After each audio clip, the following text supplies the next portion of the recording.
Anda dipanggil ke ujian SPIA Immigration? Kalau ya, jangan ambil mudah. Ramai calon gagal sebab tak faham apa sebenarnya ujian SPIA ni.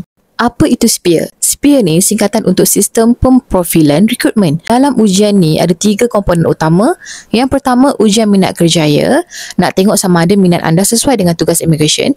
Yang kedua, ujian personality yang mana nak nilai sikap, emosi, kerjasama dan disiplin. Dan yang ketiga, ujian nilai pekerjaan untuk uji integriti, kejujuran dan kesetiaan pada organisasi. Contoh soalan, saya lebih suka bekerja dengan arahan yang jelas daripada mencuba cara baru sendiri. Soalan yang lain, apabila ada rakan sekerja melanggar peraturan kecil, saya akan buat tak tahu saja. Nampak macam mudah, tapi setiap jawapan anda akan mencerminkan sama ada anda sesuai atau tidak dengan jawatan. Kalau anda calon ujian SPIA Immigration, saya sangat sarankan guna rujukan ini. Ada nota ringkas dan ratusan contoh soalan dengan jawapan dan huraian. Memang sesuai untuk calon SPIA sebab ia cover semua aspek daripada psikometrik, minat, personality dan nilai kerja. Klik link di bio sekarang untuk tempah rujukan psikometrik anda ataupun DM Cik Su.